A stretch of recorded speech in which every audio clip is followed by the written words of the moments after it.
तो शीश तो गुरु के आगे झुकाना पड़ेगा।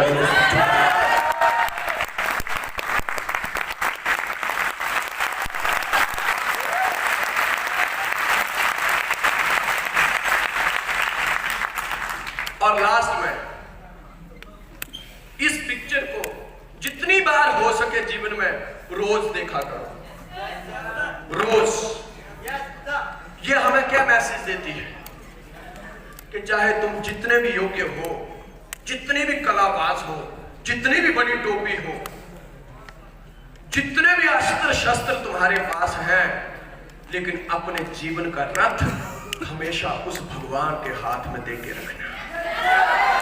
क्योंकि दुनिया के जितने भी बड़े से बड़े कामयाब लोग हैं, जितने भी बड़े कामयाब लोग हैं, उनका रिसर्च किया गया कि वो कामयाब कैसे हो गए। आज हम बहुत से लोगों की स्टोरियां पढ़ते हैं कि उनके पास एजुकेशन ज्यादा नहीं है, लेकिन फिर भी वो दुनिया में महान है। कैसे महान हो गए? क्योंकि वो हमेशा, मैंने क्या कहा, प्लग इनटू द सिस्टम, वो उस सृजनहार से हमेशा टच में रहते हैं, कनेक्ट हमेशा। देखो इस पिक्चर को, जब तुमने डोर ही उसके हाथ में दे दिया है, फिर चाहे जितने मर्जी दुर्योधन आते जाएं, जितने मर्जी दुशासन आते जाएं, हारना उनको ही पड़ेगा दोस्त। विश्वास रखो, विश्वास के साथ काम करना और विश्वास के बिना काम करना बड़ा फर्क है। भगवान को मानो, भगवान के बिना हमारी नैया पार नहीं हो सकती है, लेकिन भगवान शब्दों में नहीं होना चाहिए, भगवान रोम रोम में होना चाहिए। हमेशा जो भी तुम रोते हो, जो भी तुम्हें चाहिए, हमेशा रोज उसके पास बैठ के एनर्जी लो और उससे बात करो। जिस दिन तुम अपना दुखड़ा दुनिया को सुनाने के बजाय उस परमेश्वर को सुनाने लग जाओगे ना, नैया पार हो जाएगी। प्रार्थना, हमारे जीवन में प्रार्थना का बड़ा रोल है। और अब तो साइंस ने ये बात प्रूफ कर दी है, साइंस ने, कि आप जब भी किसी भी काम की शुरुआत उसका नाम लेके करते हो तो वो काम होता जरूर है और आपको आशीर्वाद भी मिलता जरूर है। आपको भरोसा होना चाहिए अपनी प्रार्थना के ऊपर, आपको भरोसा होना चाहिए अपनी प्रार्थना के ऊपर। विश्वास रखो, बिना विश्वास के यह जीवन पार नहीं हो सकता है। बहुत सारे ऐसे लोग हैं जो ज्वाइन हैं, 1 साल हो गया, 2 साल हो गए, लेकिन ना तो उनको सिस्टम पे भरोसा है, ना अपनी अपलाइन पे भरोसा है, ना ही उस भगवान पे भरोसा है। ये पावर है हमारे पास। अमेरिका में एक साइंटिस्ट हुए, साइंटिस्ट जिन्होंने एक ऐसी बीमारी के ऊपर रिसर्च किया, पूरी जिंदगी निकल गई, पूरी जिंदगी, और उन्होंने एक दुर्लभ कैंसर जो इंसान को होता है उसका इलाज खोज लिया। बात देखिए वो कैसे गोटी सेट करता है। उन्होंने दुर्लभ कैंसर का इलाज ढूंढ लिया और लोगों से बहुत सारे पैसे लेते थे वो इलाज करने के। पूरी अमेरिका में उनका नाम चलने लगा, लेकिन उनके अंदर एक चीज थी, वो भगवान को नहीं मानते थे, वो भगवान को नहीं मानते थे। एक बार उनको एक लेटर आया कि आपको अमेरिका के राष्ट्रपति के द्वारा इनाम देना है, क्योंकि आपने वो काम करके रख दिया जो कोई नहीं कर सकता दूसरा। आप सोचिए कि वो लेटर आपको आ रहा है, कितनी बड़ी बात होती है। राष्ट्रपति से अवार्ड लेना, राष्ट्रपति से अवार्ड लेना। उसको जो डेट बताई गई थी वो कहीं दूसरे शहर में था। फ्लाइट बुक की उसने,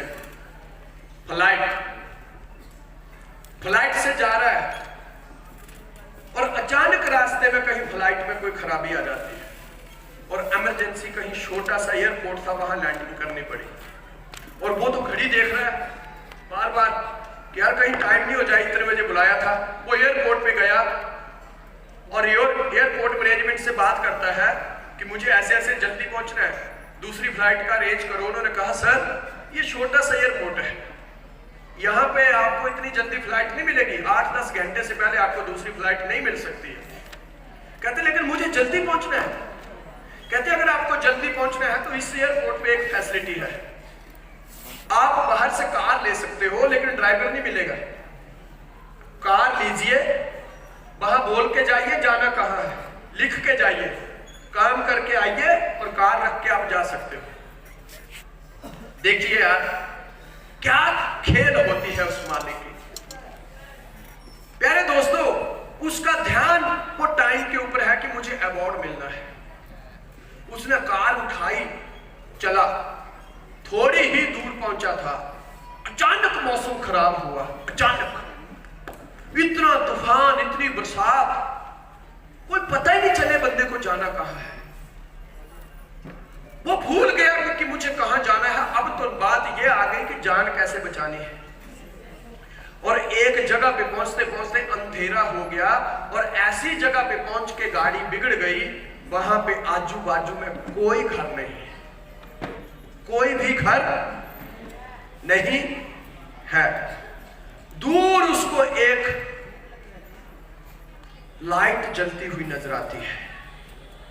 लाइट, वो वहां पे गया, दरवाजा खटखटाता है, तूफान चला हुआ है, थक गया है। अंदर से एक औरत निकलती है, वो कहती है जी कहिए। कहता मुझे एक मोबाइल चाहिए, मुझे बात करनी है। कहती जी हम बड़े गरीब लोग हैं, हमारे घर में आपको मोबाइल नहीं मिलेगा, लेकिन मुझे लगता है आप बहुत थक गए हैं, आपका ठंड से बुरा हाल है, आप अंदर आइए, मैं आपको चाय कॉफी देती हूं, जब मौसम साफ होगा आप निकल जाइए। जैसे ही वो अंदर जाता है, औरत उसको चाय कॉफी देती है। रात का समय था, शाम का समय, और उसको बोलती है जी आप ये बिस्किट रखे, बिस्किट लीजिए, चाय पीजिए, मेरा प्रार्थना का समय हो गया है, मुझे प्रार्थना करनी है। वो मुस्कुराता है, कहता है ये भी मूर्ख ही है, क्योंकि वो तो भगवान को मानता ही नहीं था। औरत अंदर प्रार्थना कर रही है, वो क्या देखता है, उसकी चाय खत्म हो गई, बिस्किट खत्म हो गए, और इतने में वो कमरे की तरफ उसकी आवाज सुनाई देती है। औरत जोर जोर से रोने लग जाती है, जोर जोर से रोने। वो देखता है हो क्या गया। फिर वो बाहर आई, वो उसको पूछता है कि क्यों रो रहे थे आप। कहती बस ऐसे ही, मैं थोड़ी उससे कनेक्ट हो गई तो आंखों में आंसू आ गए। कहता देखो जीवन में कुछ चाहिए ना, इनसे कुछ नहीं मिलेगा, मैंने पूरी जिंदगी इनको नहीं माना, मेरे पास क्या कमी है। और तो कहती है देखिए भाई साहब आप जो भी हैं, मैं आपकी रिस्पेक्ट करती हूं, लेकिन उसके लिए कुछ भी गलत मत बोलना। कहता अच्छा ये बता तू इससे क्या मांग रही है, आज तक मिला। कहती मेरी प्रार्थना का मकसद यही है कि मेरा बेटा बहुत बीमार है, मेरा बेटा बहुत बीमार है। मैंने यहाँ के नजदीक में जितने भी डॉक्टर थे सबको बड़ा चेक कराया, लेकिन वो ठीक नहीं हुआ, क्योंकि उसको दुर्लभ कैंसर है।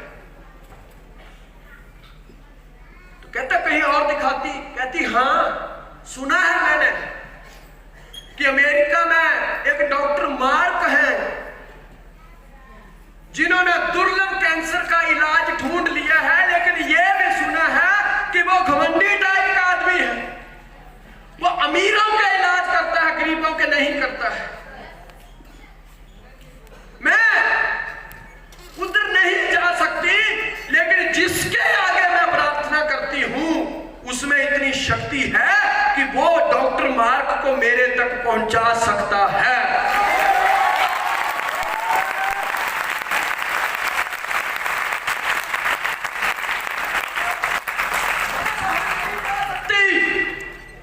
लेकिन इसके अंदर दम है कि अगर मेरी प्रार्थना सच्ची होगी, मेरी नीयत सच्ची होगी, तो डॉक्टर मार्क को ये शब्द सुना, डॉक्टर मार्क टूट चुका था अंदर से। ये स्टोरी खुद डॉक्टर मार्क ने लिखी है। कहता फिर मैंने सोचा कि कहां